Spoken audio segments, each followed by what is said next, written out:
responsibility to face the legacies of dispossession and systemic racism that are part of our collective history, even as we affirm and celebrate the legacies that inspire us. We are here to support and celebrate one another and to renew ourselves with hope and gratitude and new resolve. It's wonderful to see you all, both here and in our great hall and online. If you are new or returning after a time away, welcome. Please feel free to fill out a welcome card, which you can put into the offering plate here on the chancel after the service. Doing that allows us to put you on our email contact list. For those of you online, there is a link to the card in the chat. Those of you here in person, thank you for wearing your masks. Please also check the distance between groups of people who came together. We ask everyone to keep your videos off except during the greeting in order to help the technology work as smoothly as possible. For those who are in the Great Hall, we invite you to gather on the lawn afterwards. I don't think we're doing that this week, are we? No. No, okay. There will be a Zoom social hour after the service for those online. And now we'll begin our service.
Clash the cymbals, touch the lyre, blow the brass trumpet and the harsh-tongued horn.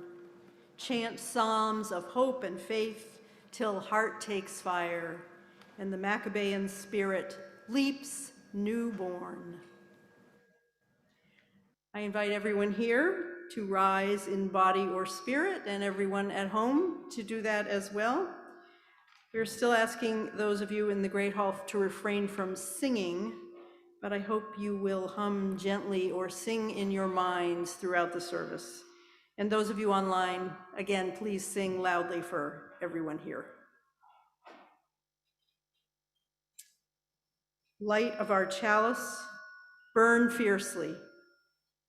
You can say it with me. Burn for peace and justice. Burn for our hopes and our dreams in this season of miracles, memories, and candlelight. Light of our chalice, burn fiercely.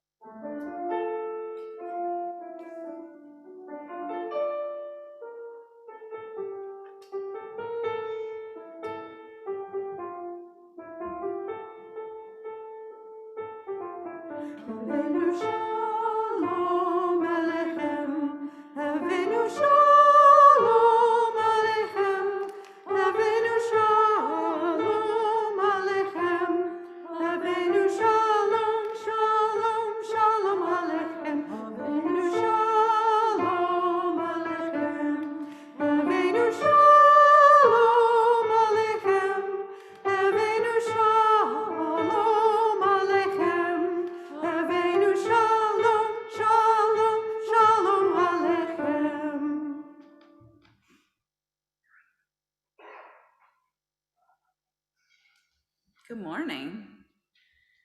Let me do a little adjustment. All right. Can everybody in the Great Hall hear me okay? Okay. This morning we're celebrating Hanukkah, which will start tonight at sundown. And on a Zoom class that we had today before coming up here, I spoke with the students about what miracles exist in our lives, which was a really interesting conversation. I encourage you to think about it. And I like that our story today, a Hanukkah with Mazel, is about very simple things that happen, but also that feel like miracles. And we're ready for the slides. A Hanukkah with Mazel by Joel Edward Stein, illustrated by Elisa Vavori. Misha was a very good artist, but a very poor man. He lived by himself in a tiny cottage outside the village of Grodno. Few people in Grodno had enough money to buy his paintings, so Misha made do with very little. He lived on the few potatoes he grew in his yard and the milk he got from his old cow, Clara. You can see her up on the screen. One winter night, when the winds howled and the snow blew around the windows, a little cat wandered into Misha's barn. She made her way to the stall where Clara was sleeping and curled up beside the old cow for warmth. Clara didn't mind having a visitor, and she gave her approval with a low moo. In the morning, when Misha came to milk Clara, he saw the cat huddled in a corner of the stall, so weak she could hardly walk. My, what have we here? Misha said to the cat. Where did you come from? The cat looked up at him with her emerald green eyes. She seemed to sense that Misha was a kind man. You're so thin, Misha said in a soothing voice. Poor old Clara doesn't have much milk to give, but we can share. Misha took the cat back to his cottage and gave her a dish of milk. She weakly lapped it up and purred gratefully. And anyone here who feels the need to purr, you're welcome to. It's a good thing you wandered in here, Misha said. I don't think you would have survived that cold night outside. The cat curled up on a blanket that Misha set down near the fireplace. Now get some rest and you'll feel better soon, said Misha to the cat. I think I'll call you Mazel. You're certainly a very lucky cat to have wandered out of the cold and into my barn. In the afternoon, Misha brought Mazel another dish of milk. My cupboard's almost empty, said Misha, but tonight is the first night of Hanukkah and I am making latkes. We will celebrate together.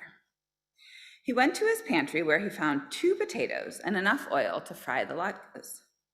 I'll grate the potatoes the way my grandmother taught me, Misha said to Mazel. We'll add a little oil to the pan, a little salt, a little pepper, and we'll have Hanukkah latkes. And tonight we must light the first Hanukkah candle. On the mantel over the fireplace stood a beautiful silver menorah with figures of 2 bold lions holding the 10 commandments. My grandfather made this wonderful menorah, Misha said to Mazel. I have no money for candles, so I don't know how we'll light them. But Hanukkah is a time for hope. Suddenly, Misha had an idea. I may not have candles, he said to Mazel, but I am an artist, and an artist has paint. Misha took a fresh canvas and stood it on his easel. He dabbed his brush in the paint and made a bold stroke on the canvas. As Mazel watched, Misha painted a beautiful, large menorah, just like the one that stood on the mantel. Then he painted all the candles, including the shamash, which is that candle in the middle that we use to light the other candles.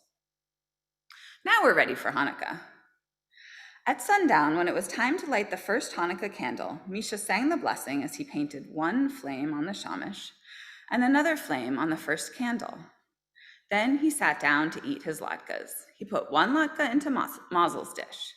Mazel gave a meow of approval and licked her whiskers. The next night, when Misha went to the easel to draw the next candle flame, he saw how little paint he had left. We'll have to make these paints last as long as we can, Mazel, he said. By the 4th night of Hanukkah, Misha had run out of yellow paint, so he made do with a little blue, a little orange, and a little red. On the 8th night, Misha sang the blessing and used the last drops of paint to make the final flame. In the next afternoon, there was a knock at the door. Through the window, Misha could see the horse and wagon of a peddler. He opened the door to greet a small man with a big smile. "Shalom, shalom," the man said cheerfully. "I'm Meyer, the merchant, and I sell many things. Perhaps I have something you would like to buy?" "I'd love to see what you have," said Misha, "but I have no money to buy your goods." "Well, perhaps you have something you can trade then," suggested Meyer, peeking around the door. Misha smiled. "I'm an artist, and an artist has paintings."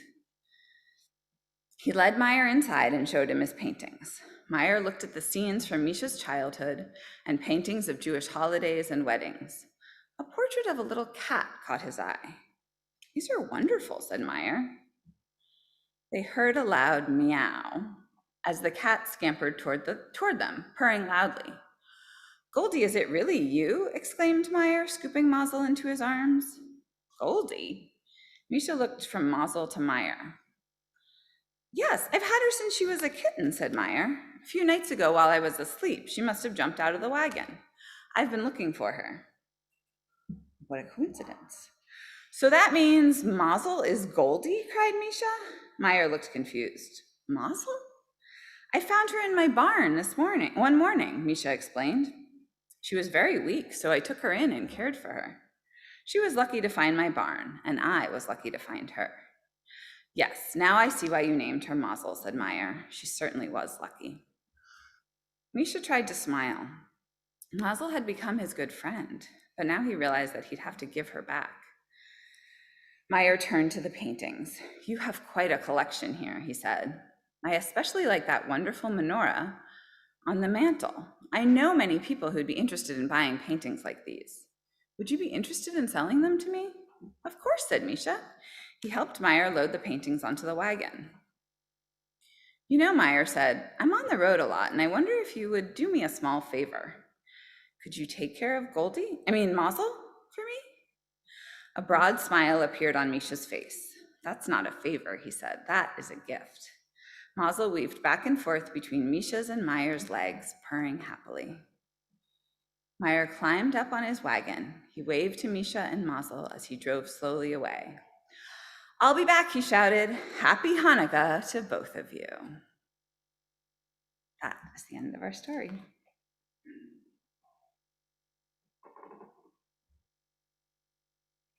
And now I invite you to rise in body or spirit and say the words to yourselves or hum softly, "May I be filled with loving kindness."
And now it's time for us to greet one another.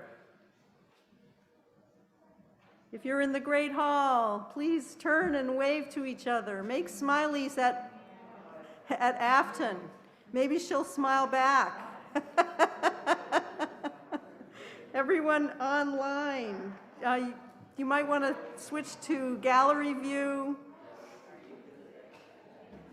It's wonderful to see you all here this morning, online and in person. I hope everyone had a good Thanksgiving. And if you have people traveling in your family, I wish them all safe travels. Do we have any messages in the chat? Steve, if we have any messages in the chat, could you read them? Oh, we won't get them that way. I see no messages in the chat at the moment. 70 screens. So there are lots of us here today. It's wonderful, wonderful, wonderful to see everyone. Is that on? Yeah, that's. Lots of people hide, but some people don't. You can see who's there. Nancy Cheevers says good morning from Leeds. Patty Wonderful to Cowden. see you all. Someday Patty we'll be Cowden back says in happy person. Hanukkah. Someday, someday, someday. We were thinking about Stephen Sondheim last night, and somewhere there's a place for us, someday a place for us, sometime a place for us, when we will be together again. And now it's time for everyone who is leaving for religious education activities to go with Jessica downstairs, and we'll sing you out.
One of the pleasures of this time of year is in retelling and revisiting familiar stories. There are family stories told around the holiday table. There are lots of tried and true old movies.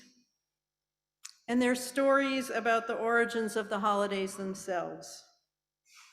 So this one I know you've heard before, but just to remind us all, Hanukkah commemorates a successful revolt, a real historical event in Jerusalem in the year 165 before the Common Era.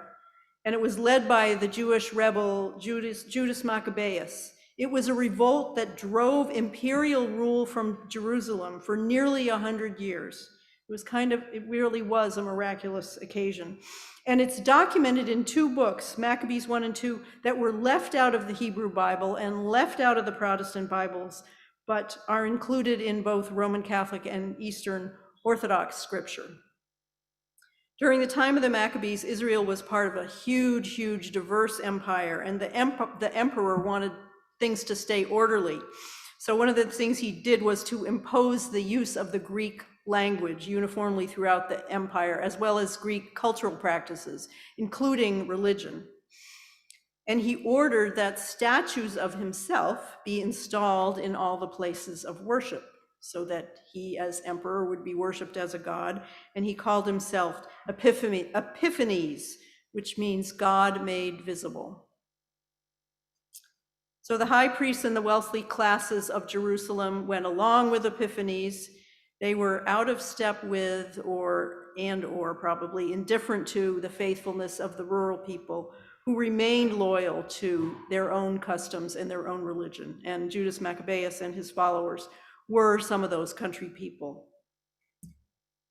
So in 165 before the Common Era, Judas and his followers defeated the imperial army.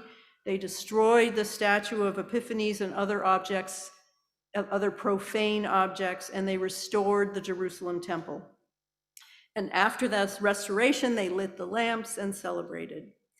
And Judas Maccabeus decreed that the celebration would be repeated annually for 8 days, beginning on the 25th of Chislev, the month of Chislev. It came to be called Hanukkah, which means dedication of the altar. And the people celebrated, but they were celebrating the victory over empire. They were celebrating the triumph of a little guy over the imperial bully. This story might remind you of something else. There is nothing in the book of Maccabees itself about a miracle of oil lamp that lasted for 8 days. So even in the apocryphal texts, there's nothing about the miracle, that miracle. Now, about 200 years after the Maccabean revolt, Israel was now under Roman rule. This time they were allowed to keep their religious practices, but there were still high priests and overlords who colluded with the empire. And you can imagine that those people didn't like Hanukkah either. They would have worried a lot about a holiday that celebrated a Jewish military triumph, especially one involving their temple, the center of their power and influence. There were sporadic rebellions during all this time, during the whole first century, led by rural people. And then in 70, after the Common Era, the Romans decided they'd had enough, and that's when they destroyed the Jerusalem temple. And people continued to celebrate Hanukkah. It came at the same time other people were celebrating the solstice. But a religious holiday that only celebrates a military triumph, it's a little suspect. It's missing something. So more than 500 years later, the rabbis wrote down a miracle story in the Talmud, which is the holy book of wisdom and commentary. And they wrote that when the Maccabees dedicated the new restored temple, there was only enough oil to keep the temple lamps burning for 1 day. And day after day, they marveled as the lamps continued to burn. It was a miracle, a sign of divine favor, that the lamp oil lasted for 8 whole days. And so Hanukkah became a story of miracles and redemption in moments of darkness and despair. Hanukkah stories are stories of hope against hope. As Jessica said, they are miracle stories.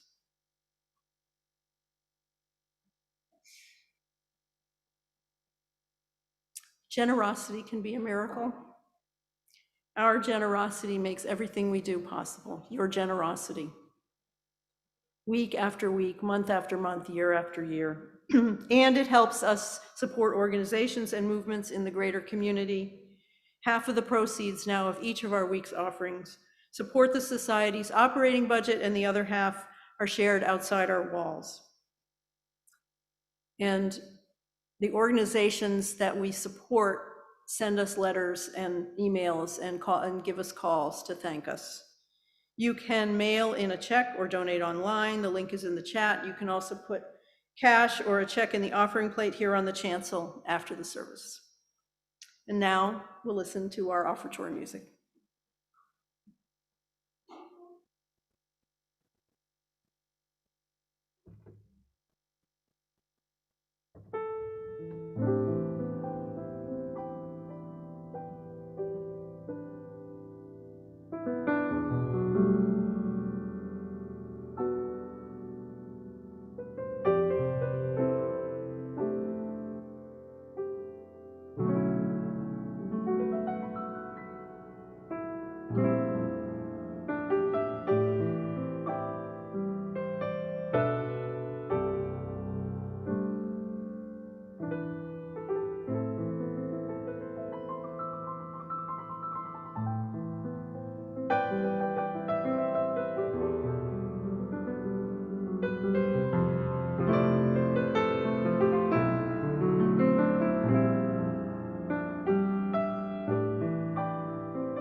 Our meditation is a short poem written by Hannah Zenesh.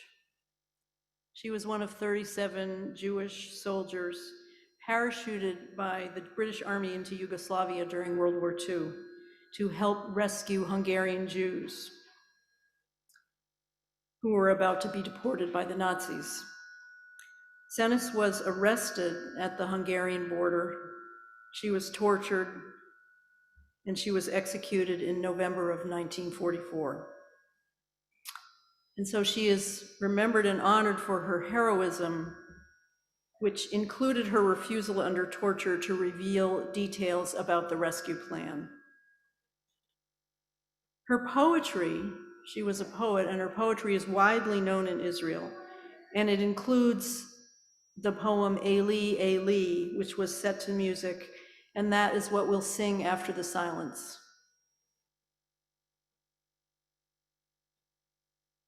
This is Blessed is the Match. Blessed is the match, consumed in kindling flame. Blessed is the flame that burns in the secret fastness of the heart.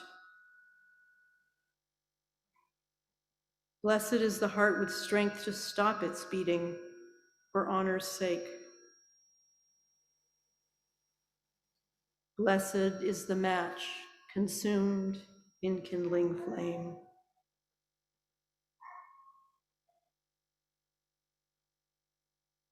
Take a moment together in silence.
So this is another Hanukkah story. This one is from The Power of Light. It's a collection called The Power of Light, and this story is The Power of Light by Isaac Bashevis Singer. He was a native Pole who moved to the United States sometime in the 30s, I think. And he wrote and published first in Yiddish, and later he translated his own works into English with the help of collaborators. Singer was awarded the Nobel Prize in Literature in 1978. And if you've been here for as long as I've been here, you might remember that we acted this story out in a service many years ago. I think it was in 2010. So during World War II, the Nazis occupied Poland, and they had bombed and burned the Jewish ghetto in Warsaw. They put barbed wires around the area and patrolled it with soldiers, looking for anyone who had survived. 2 people at least had survived. They were hiding together in a cellar. There was a boy named David who was 14 and a girl named Rebecca who was 13. It was winter. It was bitter, bitter cold. And for weeks, Rebecca had stayed underground in the dark. David would go out and look through ruined shops, always aware of danger, and sometimes he would find stale bread or water or cans of food for them to eat. So one day, Rebecca sat in the cold and dark waiting for David to come back. She waited a long time and she began to fear she'd never see him again. And finally she heard footsteps. They embraced in the dark and David said, "Rebecca, I found a treasure." "What kind of treasure?" "Cheese, potatoes, dried mushrooms, a package of candy. And there's something else that's a surprise." They ate hungrily, and then Rebecca asked, "Was it day or was it night outside?" "I think it's dark," David said. "And here's the surprise. I've been keeping track, and I'm pretty sure tonight is the first night of Hanukkah. I found a candle and some matches. I'm going to bless the Hanukkah candle." He lit the candle, said the blessing. Rebecca said, "Amen." They sat in silence until the candle burned down, both thinking about how they might escape. It was something they had talked about many times. And David said, "I think tonight is the night. I found the entrance to a sewer pipe a few days ago, and I think it might lead out of the ghetto. We should try tonight, on this night of miracles, to escape from the city and see if we can find the partisans." So the partisans were activists. Maybe Hannah Zenesh at one point was part of the partisans who hid in the forest, and they tried to find refugees who had escaped and help them to freedom. So David and Rebecca packed their few belongings and the food that David had found. They set off out into the rubble of the bombed out ghetto, finding their way by starlight to the sewer. It was so cold that the water in the pipe was frozen. It was so cold that the rats had gone into hiding, and it was so cold that there were not very many Nazi soldiers out.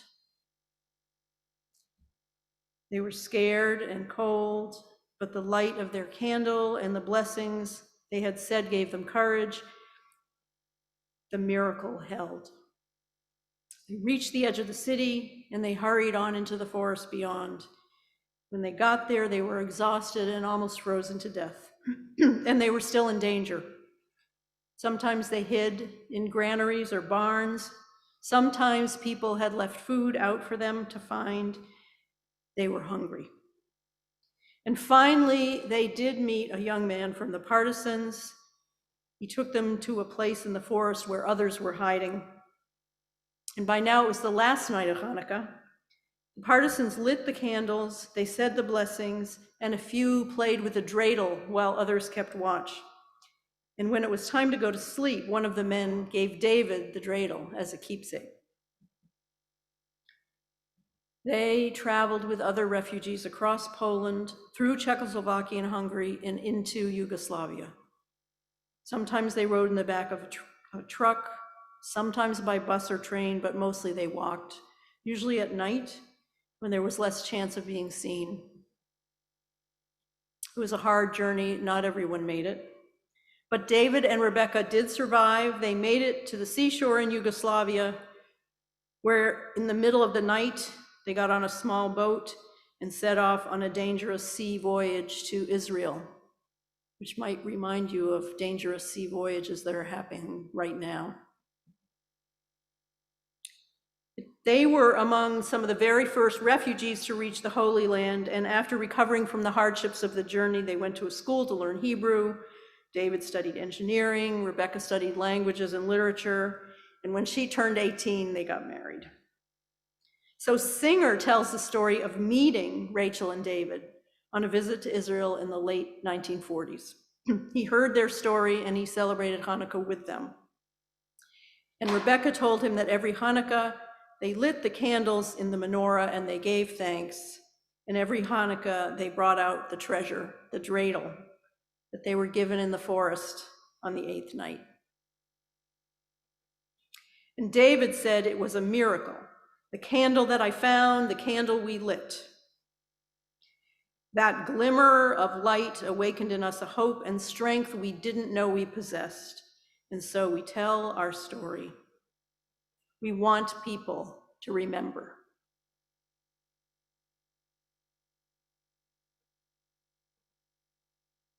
So in that spirit, please rise now in body or spirit and join in singing hymn number 221, Light One Candle.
That's a song with a lot of relevance for right this minute.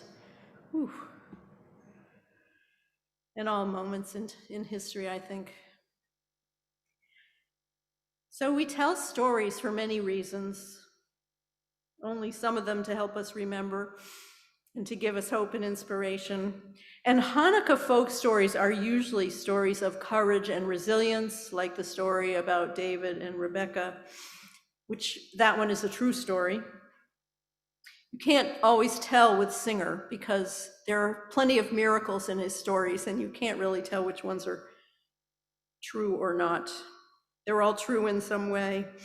Many of the old folk tales are about people like Misha the artist, who are poor and who during Hanukkah experience some kind of change of fortune. Often, very often, there's a visitor who brings luck or grace, whether it's a cat named Mazel, which is Hebrew for luck, or someone more mysterious who makes something even more miraculous happen. So grace is a term we don't use a lot in Unitarian Universalist settings. To me, it suggests both gift and gratitude. I think of grace as an unexpected gift or turn of fortune that isn't earned, that's often unexpected, that fills us with gratitude and joy and reverence. And they don't have to be cosmic. They can be times of shared silence, of a deeply felt connection to everyone in the room. They can come in a moment of a brief, sharp awareness of how important a person or a place or a time in your life was. And they can come as acts of unexpected kindness. So since March of 2020, for the more than 18 months since we first experienced this pandemic directly, nearly all of us have struggled and suffered losses of some kind. Some of them have been significant: the death of someone we loved, a descent into depression, a slide back into addiction for ourselves or someone we care about, increased stress, worry, isolation, separation from family, loneliness, just discombobulation. In the spirit of Hanukkah and in the spirit of courage and hope and miracles, I invite you now and in the time ahead to think back on moments for you during this time or another time that were moments of grace. So I was thinking back on that week in March 2020 when everything shut down. And as the pandemic outlook seemed more and more bleak, the sanctuary team here was trying to figure out what to do about this huge benefit concert at the Academy of Music that had been planned for March 21st.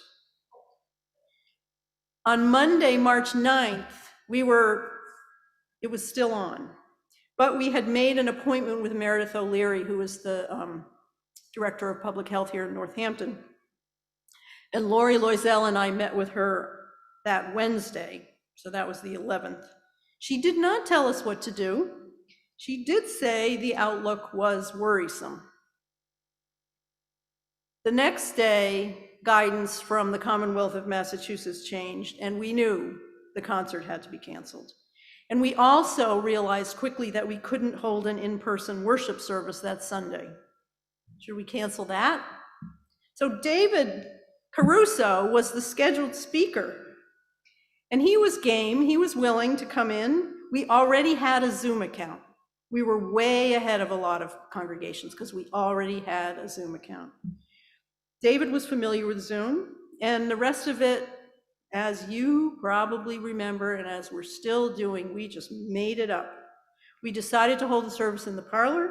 We set up the keyboard, the electronic keyboard. Greg, who was at that point our emeritus music director, Greg Hayes, said he would come in and play. Jessica, Lisa, and I experimented with Zoom. Jessica did a very quick self-tutorial on screen sharing. And that Saturday night, I didn't sleep really much of anything because our Zoom account was limited to 100 participants. And I kept thinking, I don't know, I think more than 100 people are going to show up this Sunday. They're just, look at what's happening to us. More than 100 people are going to show up. I know David's great, but it wasn't because of David that I thought 100 people were going to show up.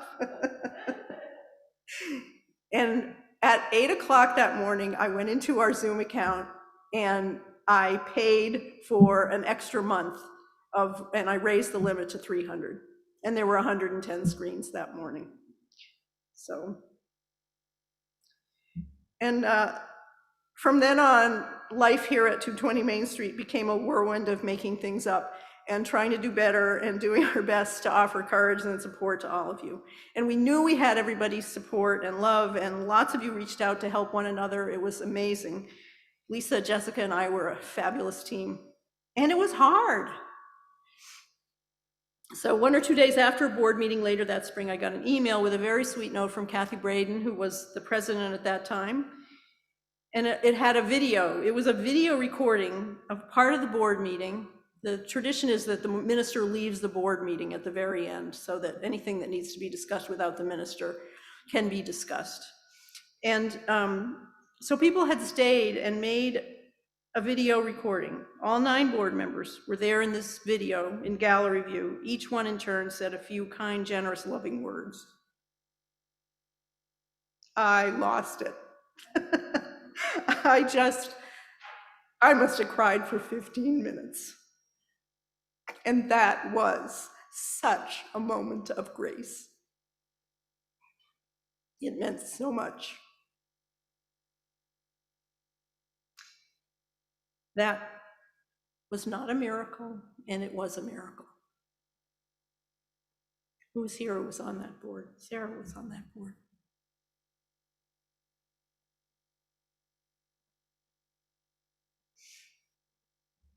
So more than 18 months later, despite the vaccine, things are still uncertain and challenging with bad news.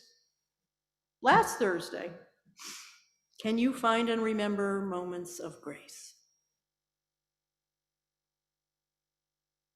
Can you find for yourself courage and inspiration?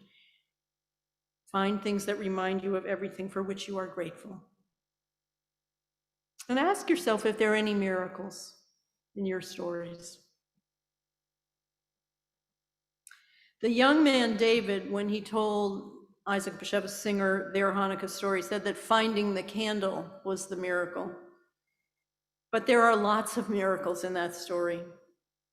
The fact that they survived the bombing, that they weren't found, that they escaped on a night so cold that soldiers weren't out, that farmers left food in their barns for refugees to find, that they found the partisans, that the partisans were there in the forest risking their own lives. What do you see in those miracles for David and Rebecca? I see courage, I see luck, I see a willingness to help, I see kindness.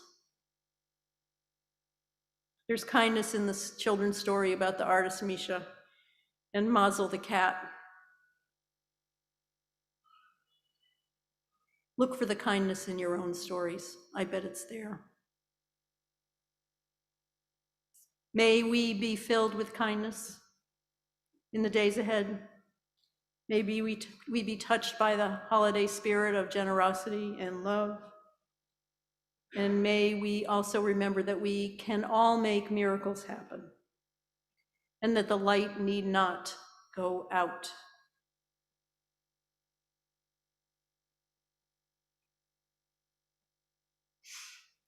I invite you to rise in body or spirit and join along in whatever way you can that is safe with the hymn, There Is More Love Somewhere, number 95.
Let us rededicate ourselves to miracles, the miracles that kindness can bring,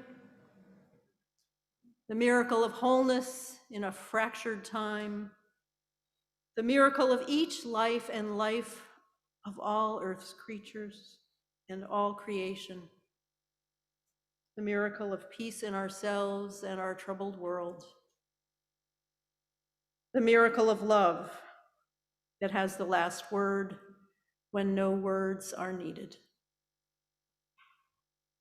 Go in peace.